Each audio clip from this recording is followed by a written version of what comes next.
¿Cómo estás, mi querido amigo, amiga? Bienvenidos una vez más a este espacio donde juntos podemos crecer en nuestro conocimiento de la palabra de Dios y también de sus promesas dejadas en la Biblia. El día de hoy entramos ya al tema número 9. Increíblemente cómo es que Dios nos está guiando paso a paso hasta aquí. Y el tema número 9 lleva por título Pasajes contradictorios. Pero antes de poder desarrollar el tema, quiero invitarte a que te suscribas a nuestro canal, seas parte de nuestra comunidad y compartas este mensaje con tus amigos y sea un mensajero de esperanza. Vamos rápidamente al texto clave de esta lección. Se encuentra en el libro de Juan 5:39 y dice la palabra de Dios lo siguiente: Escudriñad las escrituras porque a vosotros os parece que en ellas tenéis la vida eterna, y ellas son las que dan testimonio de mí. Jesús está hablando estas palabras a la gente que le rodeaba en ese entonces. Escudriñad las Sagradas Escrituras porque ellas son las que dan testimonio de mí. Qué mensaje tremendo para nosotros. Hasta aquí hemos comprendido, hemos aprendido que la Biblia en ninguna instancia enseña que tenemos un alma inmortal. Hoy en día la mayoría de personas, inclusive dentro del cristianismo, se enseña que tenemos un alma inmortal. Es decir, que cuando uno muere, en realidad no muere, sino que está por allí vagando, o algunos mencionan que cuando uno muere, si fue bueno, va al cielo, si fue malo, va al infierno, y si fue más o menos, va al purgatorio o al limbo.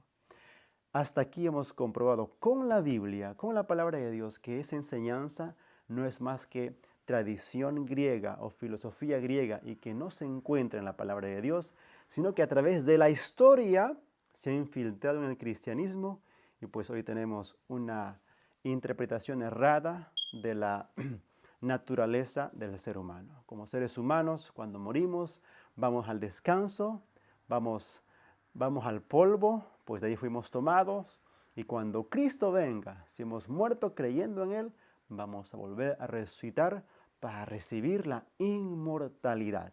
Es la promesa que el Señor nos hace y es lo que la Biblia enseña acerca de nuestra naturaleza como seres humanos.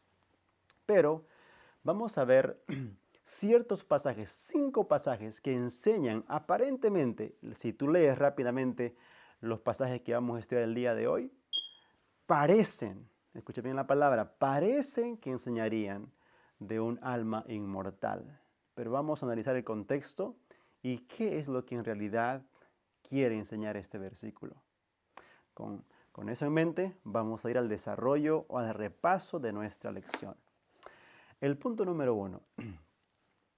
Cuando una persona quiere defender su posición de la inmortalidad natural del alma, siempre aluden a la parábola del rico y Lázaro. Es una parábola muy conocida que mucha gente, defendiendo su punto, cita esta historia, esta parábola, mejor dicho. Y vamos a ir al libro de Lucas, el capítulo 16, y vamos a conocer un poquito sobre esta parábola, ¿no? Pero antes, un consejo para cada uno de nosotros. Cuando leas la palabra de Dios, tienes que leer un poquito de contexto para poder entender qué es lo que quiere decir ese versículo. Porque no podemos en un versículo saber qué es lo que está hablando en realidad todo el contexto. Alguien dijo por allí, un texto fuera de su contexto es un mero pretexto. Así que mucho cuidado porque un solo versículo puede decir algo que en realidad el contexto no está diciendo. ¿Ok?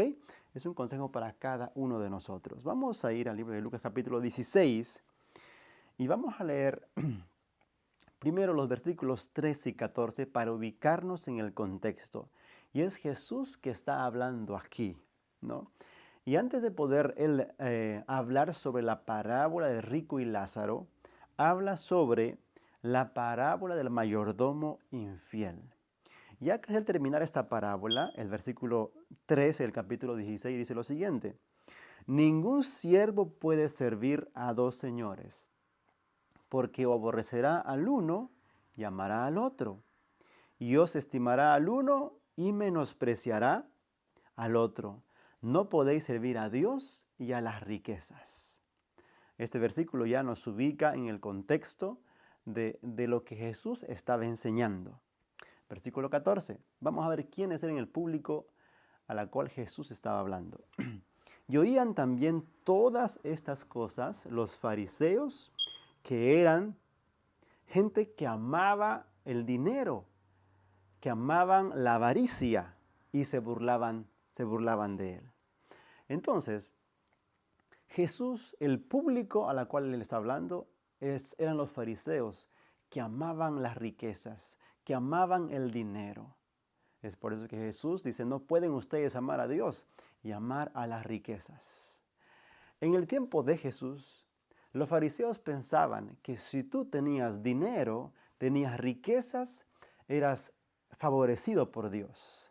Pero si tú eras pobre o eras miserable o no tenías mucha comodidad, es porque tú no estabas bien con Dios o eras un maldito de Dios o maldecido por Dios. Tenían ese concepto, así que mientras más dinero, más cerca al cielo estabas. Mientras más posesiones, más directo al cielo estabas a punto de irte, ¿no? Entonces, esa idea tenían los fariseos. Y Jesús, para poder enseñarles a ellos, para poder captar la atención de ellos, toma esta parábola y comienza a relatar la parábola recién allí, en el versículo 19, la parábola del rico y Lázaro. Una parábola muy interesante, que si tú lo lees, te vas a dar cuenta que pareciera que enseñara que los que mueren y son fieles a Dios van al cielo y los que no van al infierno. Porque esta parábola menciona que había un rico, un hombre rico, que no le pone nombre, un hombre rico. Y estaba también Lázaro, es otro Lázaro. No es el Lázaro que Jesús había resucitado, es otro Lázaro en la historia, en esta parábola. Dice esta parábola que cuando murió Lázaro, que era pobre, que inclusive tenía llagas en el cuerpo, iba a la casa del rico y quería comer las migajas que caían de la mesa de los ricos. Y pues un día pasó que este rico murió y fue al infierno, y que Lázaro murió también y fue al seno de Abraham.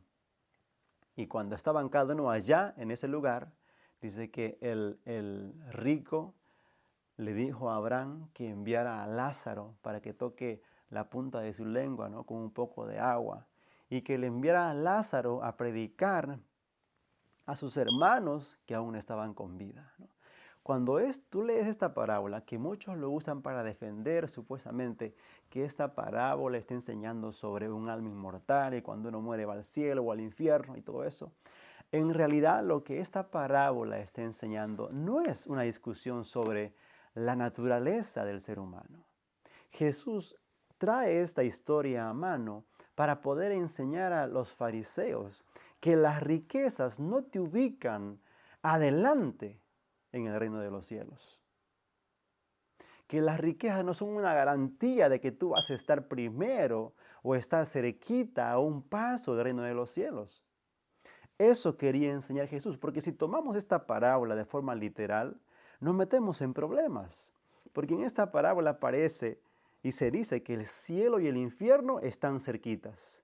Y que Lázaro y el rico hablaban, estando Lázaro en el seno de Abraham y el rico en el infierno. Se comunicaban. En ningún momento la Biblia enseña que el infierno y el cielo no están cerca, que uno puede comunicarse. ¿Te puedes imaginar si esto es real? Si es como muchos lo enseñan, ¿no? Ver a tu ser querido en el infierno cómo sufre, ¿no?, cómo arde para siempre, porque mucha gente que cree en el alma inmortal dice que muchos se van a quemar para siempre, ¿no?, allí ardiendo para siempre. Ver a tu familiar quemándose en el infierno cerquita a ti sin poder hacer nada. ¿Cómo tú te sentirías? Yo creo que sería algo horrible, ¿no? Entonces no cabe esta interpretación literal en esta parábola. También en esta parábola se dice que aún estando en el infierno, ¿no?, como un alma ya en el infierno, el rico todavía no tiene ojos, tiene sed, tiene manos, o sea, está allí como ser humano como que no cabe esa idea en la interpretación literal. Pero si tomamos esta parábola y tomamos su mensaje, lo que quiere decir esta parábola, lo que quiere enseñar, y más bien lo que Jesús deseaba enseñar a su público, era que las riquezas no son una garantía de que tú estás cerquita al cielo. Y más aún, Jesús estaba enseñando que nuestro destino eterno se decide aquí en esta tierra. O sea, tú y yo en el día a día decidimos o damos un paso hacia dónde queremos llegar, bien a la vida eterna o a la perdición eterna. La lección decía lo siguiente: el relato enseña que el estatus y el reconocimiento social en la actualidad no son los criterios para la recompensa futura. Tú puedes tener posesiones, tú puedes tener dinero, puedes construir inclusive iglesias, pero eso no te garantiza, no es un criterio para que tú estés un día en el cielo. No estoy diciendo que los ricos no se van a salvar, sino que las riquezas, las posesiones materiales no son un criterio, no son una garantía de que tú vas a estar un día en el cielo sí o sí. Y el destino eterno de cada persona se decide en esta vida y no se puede revertir en la otra vida. Solo tenemos una oportunidad en esta tierra, una oportunidad. Una sola vez pasaremos por esta vida. Y en esta vida se decide nuestro destino eterno. Eso es lo que Jesús quería enseñar a los fariseos, que eran gente que amaba el dinero, que gustaban de avaricia. Y Jesús trae esta parábola para enseñarles esta lección. Vamos a pasar al siguiente pasaje contradictorio, entre comillas. Ustedes se recuerdan cuando Cristo murió. Cuando Cristo murió, a sus lados estaban dos ladrones, ¿cierto? Uno de ellos se burlaba de Jesús, pero uno dijo: Señor, acuérdate de mí cuando estés en tu reino. ¿Y Jesús qué le dijo? Vamos a leer la historia. Esa historia se encuentra en el libro de Lucas, capítulo 23. Lucas, capítulo 23, el versículo 43. Y dice la palabra de Dios allí: entonces Jesús le dijo: de cierto te digo que hoy estarás conmigo en el paraíso. Eso es lo que mi versión dice, ¿no? De cierto te digo que hoy estarás conmigo en el paraíso. ¿Qué le estaba queriendo decir Jesús a este ladrón? Que ese mismo día Jesús y él estarían en el paraíso, o que Jesús le estaba garantizando la salvación por reconocer a Jesús como su Salvador personal. Vamos a ver qué es lo que dice la palabra de Dios. Si leemos en Juan capítulo 20, 17, digamos que aceptamos la idea de que ambos se fueron al paraíso cuando murieron, porque eso es lo que Cristo le ofreció a este hombre, ¿cierto? Pero vamos a leer el libro de Juan capítulo 20 y el versículo 17. 20, 17. Juan 20, 17. Aquí está cuando Cristo resucita. Dice la palabra de Dios allí: cuando María llega al sepulcro y reconoce que Jesús había resucitado después de su muerte. Jesús resucitó. Y mira y escucha lo que Jesús le dice a María. Versículo 17. Jesús le dijo: no me toques, porque aún no he subido a mi Padre. Mas ve a mis hermanos y diles: subo a mi Padre y a vuestro Padre, a Dios y a vuestro Dios. ¿Te das cuenta? Aquí hay una afirmación muy interesante de Jesús. Le dijo a María: aún no he subido a mi Padre. Con esto podemos argumentar que Jesús al ladrón no le estaba diciendo que ese mismo día él estaría en el paraíso, sino que le estaba garantizando la salvación por reconocerlo a él como su Salvador personal. Porque hasta aquí vimos que cuando uno muere, no se va al cielo, no se va al infierno, descansa hasta la segunda venida.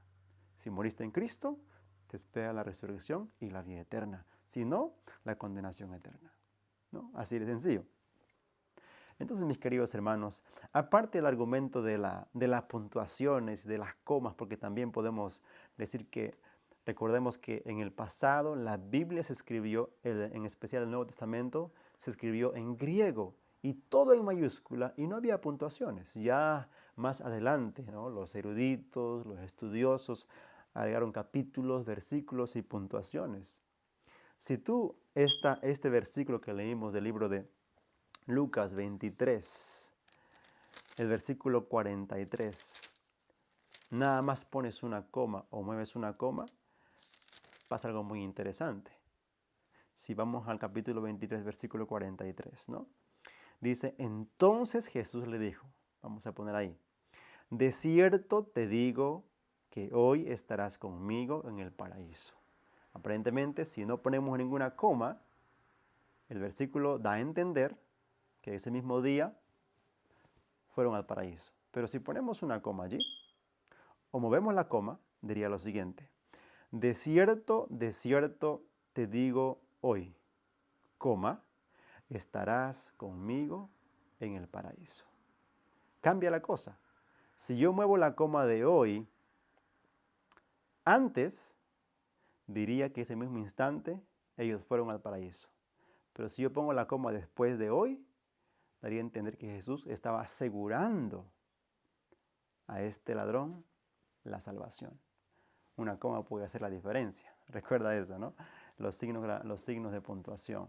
Pero bueno, hasta aquí hemos visto que Jesús y toda la Biblia enseña que cuando uno muere, va al descanso. Y si morimos en Cristo, cuando Cristo venga y suene la trompeta, volveremos a resucitar si morimos en Cristo. Entonces este texto no está respondido y no tenemos ningún problema cuando leemos e interpretamos. El siguiente versículo que vamos a responder o tratar de ver qué es lo que en realidad enseña es el libro de Filipenses, cuando Pablo dice, no, yo quiero partir para estar con Cristo, quiero irme para estar con Cristo. El libro de Filipenses. Vamos juntos al libro de Filipenses, el capítulo 1. 1:21 al 24. Vamos a ver qué dice Filipenses, 1:21 al 24. Vamos a ver el contexto. El versículo 21 nos habla un poquito del contexto, porque aquí está hablando de ser fieles a Dios. Dice Pablo, porque para mí el vivir es Cristo y el morir es ganancia. Para Pablo el vivir era Cristo y si muere, igual también, ¿no? Es ganancia para él. ¿Por qué? Porque él tenía segura su promesa, ¿no? Versículo 22. Mas si el vivir en la carne resulta para mí en beneficio de la otra, no sé entonces qué escoger. Y aquí viene el versículo que parece que dijera algo acerca de que Pablo quisiera estar en el cielo después de su muerte, ¿no? O iría al cielo rápidamente después de su muerte. Versículo 23. Porque de ambas cosas estoy puesto en estrecho, teniendo deseo de partir y estar con Cristo, la cual es muchísimo mejor.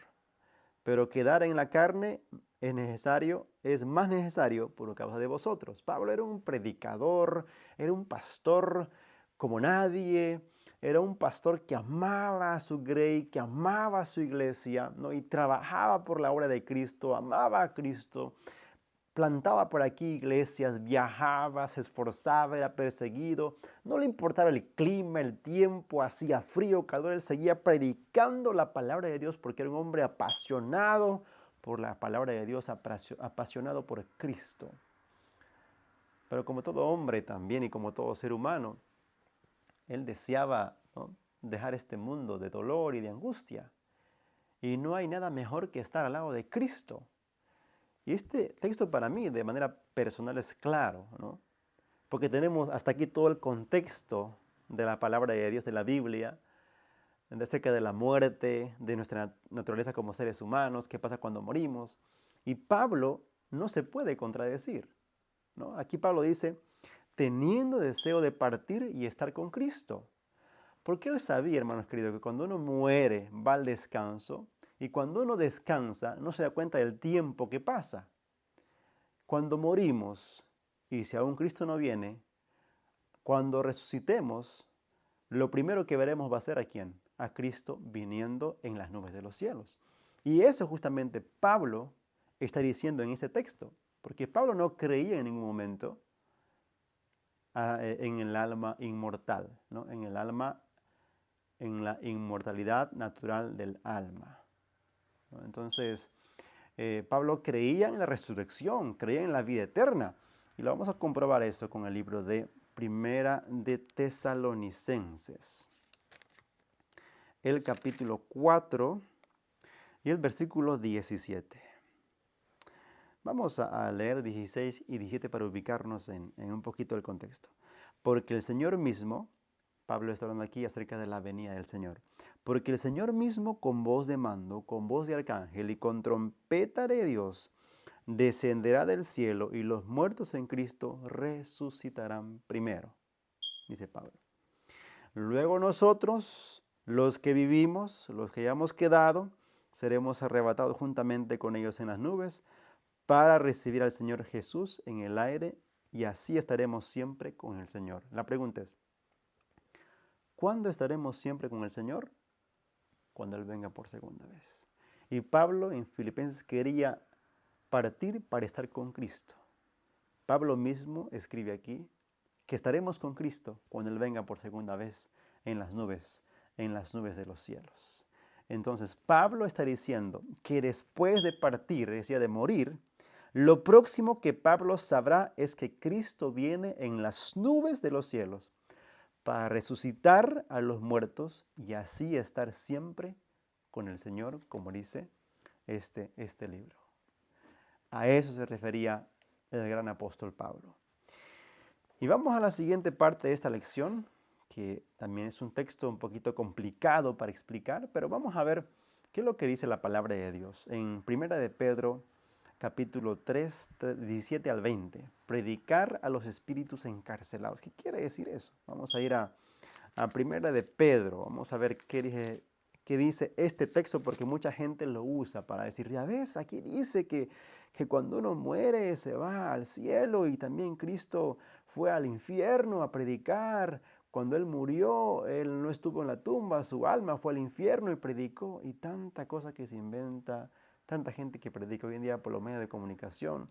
Y mucha gente lo cree y cree porque no lee la palabra de Dios.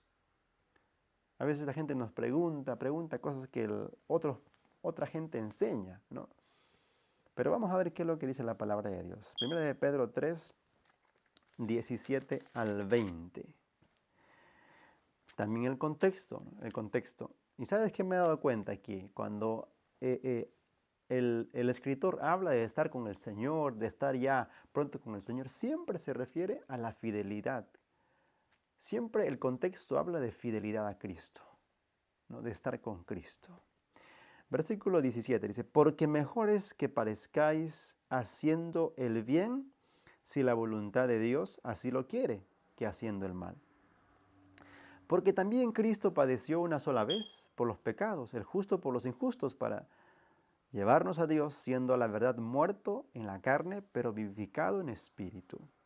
Y 19, aquí está el versículo que crea contradicción, entre comillas, en el cual también fue y predicó a los espíritus encarcelados, dice aquí Pedro, los que en otro tiempo les obedecieron cuando una vez esperaba la paciencia de Dios en los días de Noé, mientras se preparaba el arca en la cual pocas personas, es decir, 8, fueron salvadas por el agua. Ok, aquí mucha gente comienza a comentar y dice, ¿ves? Cristo fue al infierno. Hay un infierno, están ahí las almas penando, están sufriendo. Pero hasta aquí vemos, amigos, que no hay fundamento bíblico para decir que los muertos están en el infierno. La Biblia enseña que los muertos están en el sepulcro, sean buenos o malos, están en el sepulcro, allí están descansando hasta cuando Cristo venga por segunda vez, ¿no? Entonces, ¿qué es lo que enseña este texto? Porque dice que Jesús predicó, el cual también fue y predicó a los espíritus encarcelados. Y aquí habla también de los días de Noé. ¿A qué se refiere este versículo? Este versículo se está refiriendo que en los días de Noé, Cristo predicó a través de Noé. Dios capacitó a Noé para ser un pregonero de justicia, un predicador de la verdad y del evangelio, ¿no? A través del Espíritu Santo, ese mismo Espíritu que usó a Cristo, ¿no? Que llevó a Cristo al desierto, que acompañó en su ministerio, también usó a Noé para predicar a la gente de su tiempo. ¿Por qué espíritus encarcelados? ¿Encarcelados en qué? En sus pecados. Porque si vamos al libro de Hebreos capítulo 11, versículo 17, ahí tenemos una luz para poder ver con claridad lo que este texto está enseñando en realidad. 11, versículo 7, dice la palabra de Dios allí. Por la fe Noé, cuando fue advertido por Dios acerca de las cosas que aún no se veían, con temor preparó el arca en que su casa se salvase, y por esa fe condenó al mundo y fue hecho heredero de justicia que viene por la fe. Noé predicó cada martillazo, cada martillo en la madera era un mensaje, una predicación de advertencia para la gente de su tiempo, ¿no?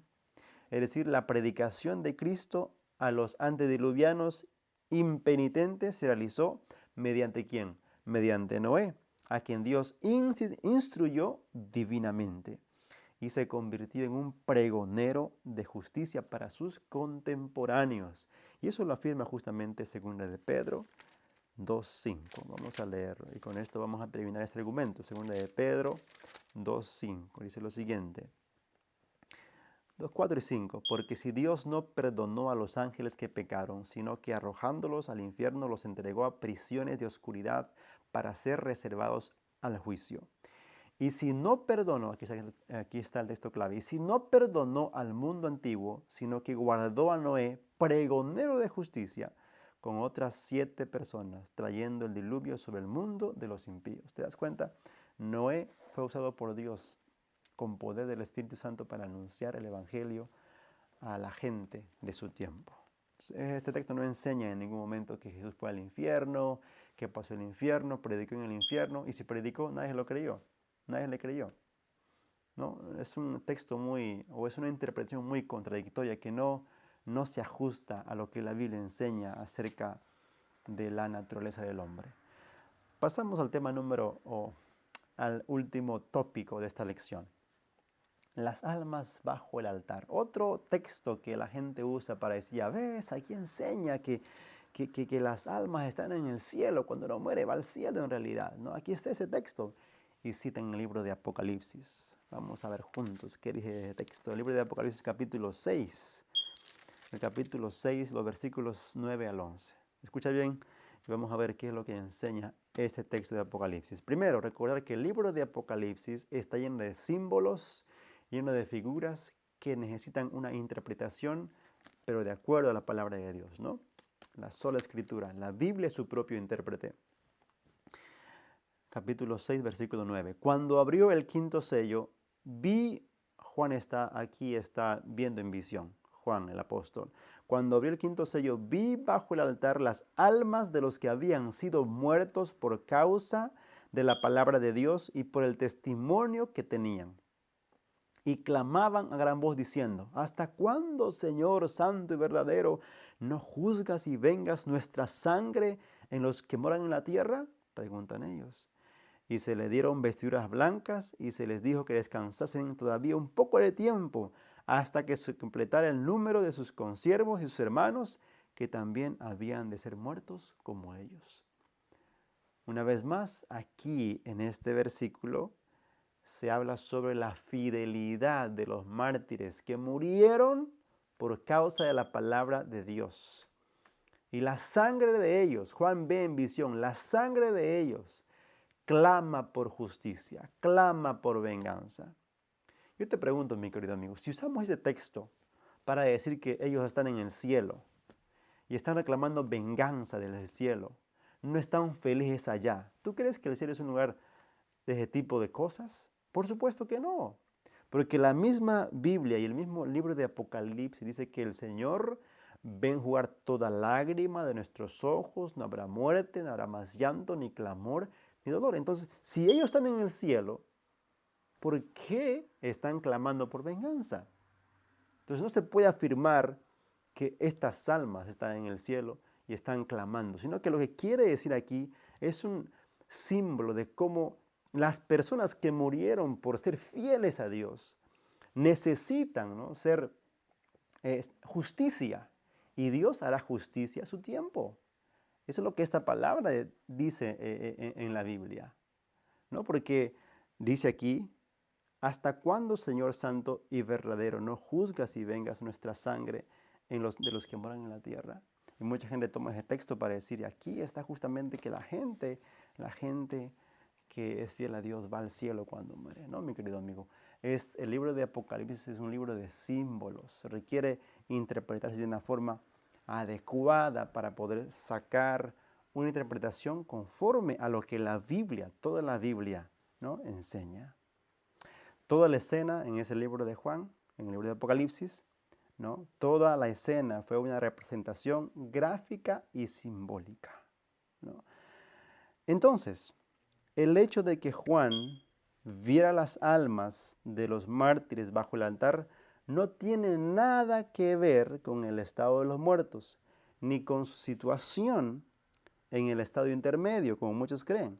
Es simplemente una forma vívida de representar el hecho de que fueron martirizados en el nombre de su Dios. Es como cuando Caín mató a Abel y Dios le dijo a Caín: la sangre de tu hermano no clama desde el suelo, desde la tierra. ¿Es que la sangre estaba hablando? No, ¿cierto? Sino que se requería justicia para vindicar justamente a Abel y también el carácter de Dios. Eso es lo que esta palabra enseña. No podemos hacer decir a un texto lo que no quiere decir. Y es más, en todo el marco bíblico, el contexto bíblico, la Biblia no se puede contradecir a sí misma. Así, mi querido amigo, hasta aquí llegamos al final de esta lección número 9. Qué interesante es saber que el Señor nos da claridad en su palabra. Cada vez que tú leas la Biblia y lo leas con un corazón humilde y sencillo, vas con la mente de un niño, el Señor te va a instruir, te va a enseñar y te va a capacitar, y tú vas a ir aprendiendo. Y tú vas a ir viendo con claridad, vas a discernir bien la palabra de Dios. Vas a presentar defensa con humildad y con mansedumbre y con sabiduría. ¿Por qué? Porque la palabra de Dios te va a dar sabiduría. Porque ¿sabes qué, amigo? El enemigo ha salido por el mundo a engañar. A engañar porque sabe que le queda poco tiempo. No seas presa fácil de los engaños del enemigo. No sigas a la mayoría porque la mayoría puede estar equivocado. Sigue la palabra de Dios. Sigue el fundamento de la palabra de Dios. Que la Biblia sea tu guía.